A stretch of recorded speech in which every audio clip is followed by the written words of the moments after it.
Today we will be talking about 5 things to watch out for when buying Ormus. 1. Use of pH meter. When making Ormus using the wet method, it is important to use a pH meter. Why?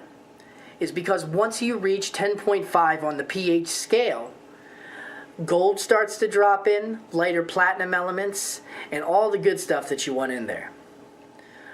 The magical number you want to reach is about 10.78, not going over that. When you go over that, what happens is Gilchrist elements start to drop in, and they are very bad for human consumption. Number 2.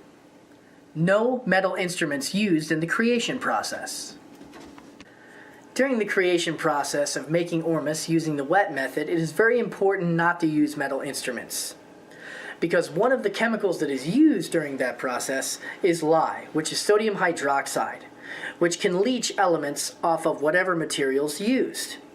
Now, some of the silverware and things that are used in cookingware or anything like that usually are made out of steel or very, very heavy metals. Now, heavy metals are not good, and you don't want to leach them off into your Ormus, because that is not good for human consumption. Number 3. Untainted source. When extracting Ormus, there are many different sources that you can do that from. Now, the main thing to look for is what is a clean source and what is not a clean source. I will mention a clean source and an unclean source just for reference. Alright, first, let's start with the unclean source. One of the most commonly used sources is the ocean. Now, they use seawater in the process because of its high salt content and alkalinity. Now, Ormus is attracted to highly alkaline and salt-filled areas. It uses the salt as kind of a shielding mechanism. Now, why I think the ocean is an unclean source?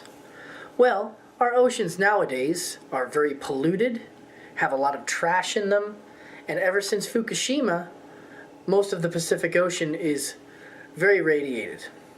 Now, when you're putting that into your Ormus, you're getting all those things.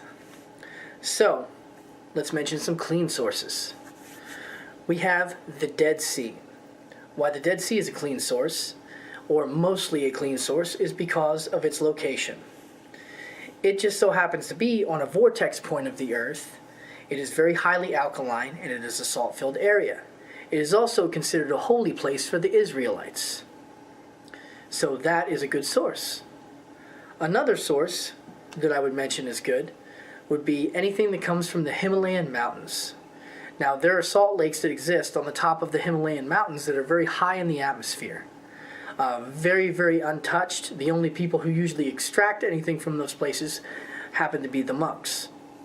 Now, one of my favorite sources is inside of the Himalayan mountains.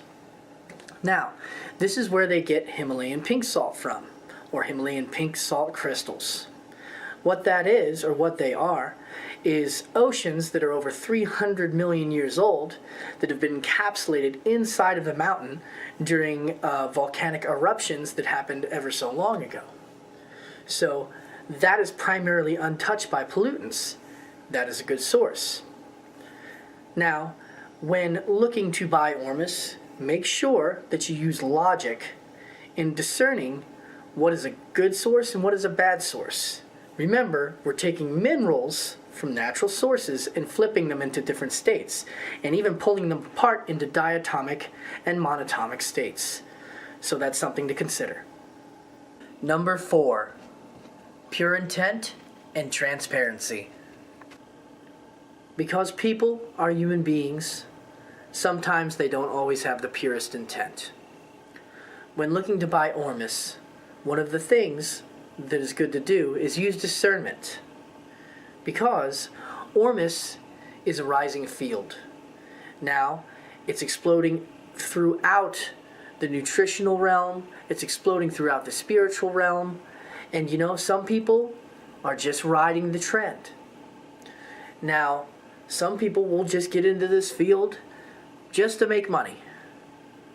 That is unfortunate, but it is the truth. So, make sure that you meditate on this, read the websites, read the about sections, try to find out as much about the intent of the person who is making this as possible, because with Ormus, there is an energy imprint. Whoever makes it is going to put a lot of themselves in it. Number 5, vendor ships with care. When shipping Ormus, one thing that's important to understand is that it is very sensitive to fields, it is very sensitive to radiation, and it is very sensitive to intent and emotions. So, protecting your Ormus from surrounding fields and emotional energy is very important. Some vendors just send it.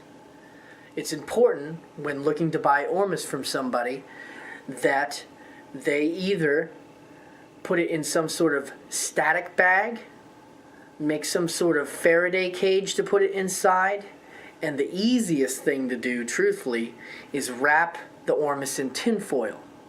Now, vendors that know what they're doing do this, so watch and be aware of that. In conclusion, these are 5 things to watch for when buying Ormus. And remember, not every Ormus is for everyone. Each individual Ormus does have an energetic imprint of its own, so that's something good to remember. Now, if you like this video, make sure to like and subscribe below. I will be doing more videos. I also do reviews and informational videos. I always like to tell everybody this, because most people think I'm sponsored. I am not. I do these videos just because I want to. And if a product comes about that I think is useful to humanity, I want to share that.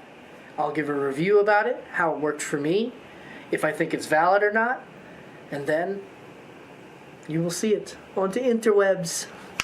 So, I hope you enjoyed, and you all have a wonderful morning, evening, whatever time you are watching this video. I do say this all in love and light. Stay tuned.